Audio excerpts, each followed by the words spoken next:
जहां से उठती है सच्ची खबर, वहीं से शुरू होता है छत्तीसगढ़ नाउ। नमस्कार, मैं ज्योति और आप देख रहे हैं छत्तीसगढ़ नाउ डिजिटल।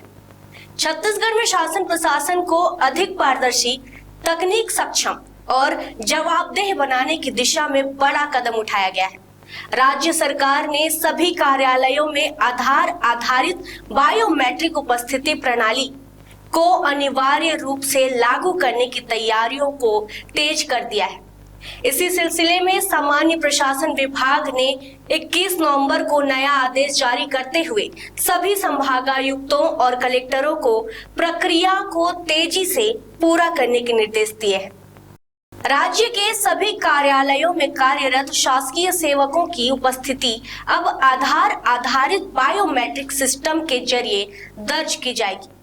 इसके लिए हर विभाग को 28 नवंबर 2025 तक निर्धारित प्रारूप में अनिवार्य रूप से जानकारी उपलब्ध करानी होगी। सरकार का कहना है कि पहले ही सभी अधीनस्थ कार्यालयों में ई ऑफिस के लिए नोडल अधिकारियों की नियुक्ति कर दी गई थी और अब वही अधिकारी AEBAS के नोडल अधिकारी के रूप में भी कार्य करेंगे। इस व्यवस्था से उपस्थिति दर्ज करने में पारदर्शिता बढ़ेगी और फर्जी या प्रॉक्सी अटेंडेंस जैसी समस्याओं पर पूरी तरह रोक लग सकेगी। मंत्रालय स्तर पर AEBAS का अनिवार्य ट्रायल रन 20 नवंबर से शुरू हो गया है। शासन स्तर पर समय पालन और कार्यकुशलता बढ़ाने के लिए महानदी भवन और इंद्रावती भवन में बायोमेट्रिक उपस्थिति प्रणाली लागू की जा रही है। 19 नवंबर को मुख्य सचिव विकासशील की मौजूदगी में वरिष्ठ अधिकारियों की बैठक में सिस्टम का लाइव डेमो प्रस्तुत किया गया। इसमें फेशियल ऑथेंटिकेशन सिस्टम और दीवार पर लगाए गए आधार सक्षम बायोमेट्रिक उपकरणों के जरिए उपस्थिति दर्ज करने की प्रक्रिया दिखाई गई। ट्रायल अवधि के बाद 1 दिसंबर 2025 से मंत्रालय के सभी अधिकारियों और कर्मचारियों के लिए AEBAS के माध्यम से उपस्थिति दर्ज कराना अनिवार्य होगा। सरकार का मानना है कि नई व्यवस्था आने से समय पालन, पारदर्शिता और कार्यालयों की दक्षता में उल्लेखनीय सुधार होगा।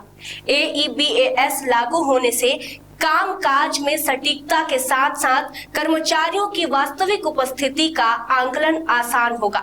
विशेषज्ञों के अनुसार यह सिस्टम न केवल रोजमर्रा के प्रशासनिक कार्यों में सुधार लाएगा, बल्कि फील्ड और विभागीय स्तर पर भी अनुशासन को मजबूत करेगा।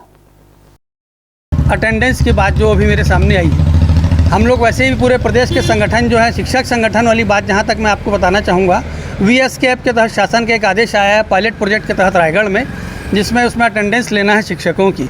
लेकिन शासन के आदेश का हम लोग अवहेलना नहीं कर रहे हैं, लेकिन हम लोग इसका विरोध ये कर रहे हैं कि शासन हमको पूरी तैयारी, पूरी सुविधाओं के साथ इसको हम लोग को आगे करना है।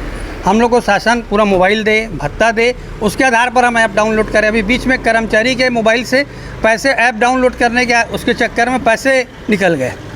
तो हम लोग चाह रहे हैं कि सरकार जो है योजना बनाए तो उसमें कर्मचारियों को भी, संगठन के पदाधिकारियों को भी लेकर पहल करे और उसमें सुधारात्मक निर्णय करे कि उसमें हम लोग क्या कर सकते हैं। हम लोग का योजना का विरोध करना नहीं है, हमारा उद्देश्य ये है कि हमारी सरकार है, हम लोगों ने चुनी हुई है, आगे बढ़े, कर्मचारी उसके, हम उसके सहायक हैं, हमारी नॉलेज में आए, हम लोग ऐसा कर रहे हैं, हमको सुविधाएं उपलब्ध कराएं। रही अभी माइक्रो ये जो अटेंडेंस ले रहे हैं कार्यालयों में, ये अच्छी बात है, 10:30 बजे से 5 बजे तक की जो उपस्थिति ले रही है। लेकिन इसका दुविधा ये है कि कोई कर्मचारी हमारे साथी अगर शासकीय कार्य से बीच में अधिकारी ने निर्देशित किया कि आप बाहर गए हैं, तो वो क्या हो रहा है, उनकी अटेंडेंस फिर उसमें क्या दुष्परिणाम मिलेगा कि वो 5 बजे अपना अंगूठा नहीं लगा पाएगा, तो उसकी एब्सेंट चढ़ जाएगी। तो ऐसी जो भ्रांतियाँ हैं, इसको हम चाह रहे हैं कि सरकार पहल करे और उसको दूर करे और आम कर्मचारी हित में निर्णय करे, ऐसी हमसे अपेक्षा है।